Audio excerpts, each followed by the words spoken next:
respiration serait une clé pour vaincre le stress. Pour en savoir plus, je suis allée à l'école de coach respiration rencontrer son créateur, Jean-Marie Desfossés.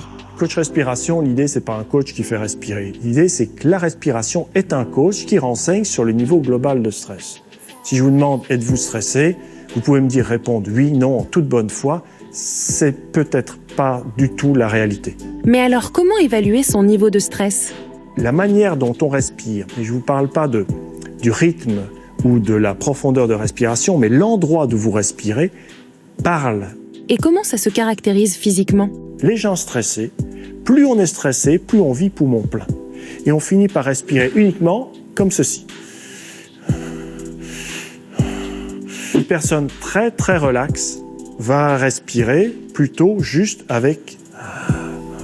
Plus vous êtes stressé, moins le corps se répare. Moins vous êtes stressé, plus le corps est capable de s'adapter, de se réparer. Coach respiration a pour but de réduire un maximum de stress pour permettre au nerf vague d'avoir une activité de réparation maximale. Justement, vous me parlez du nerf vague. Agathe nous en parle tout le temps, mais qu'est-ce que c'est que le nerf vague? C'est un nerf qui part du cerveau, qui va sortir sous les oreilles et qui plonge et qui va énerver tous les organes profonds du corps. C'est un nerf d'écoute. 80% de son activité est d'écouter tout ce qui se passe à l'intérieur de notre corps et qui nous échappe.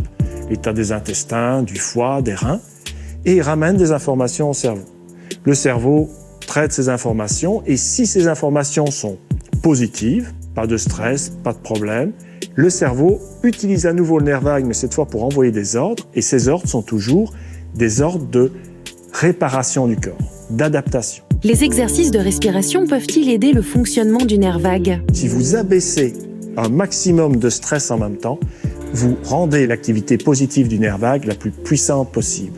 Et donc, concrètement, votre corps va fonctionner de manière plus optimale. Assez parlé, passons à la pratique. Là, je vais essayer de respirer, vous me dites. Voilà. Vous avez fait 1 seconde et demie, après la respiration d'urgence est mise en route. Alors, il ne faut jamais se dire « Mon Dieu, catastrophe, je suis stressé, qu'est-ce qui va m'arriver ?» Non, c'est juste, c'est du coaching. La respiration vous coach sur votre état, il vous donne une info.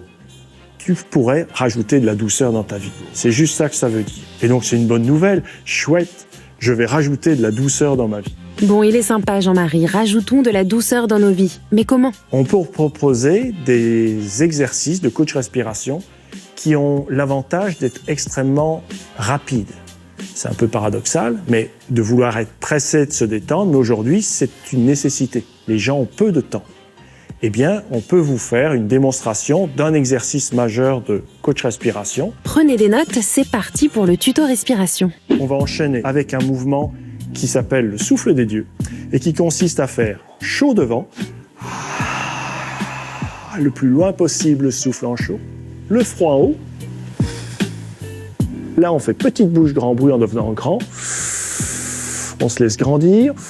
On grandit le plus possible. À nouveau chaud.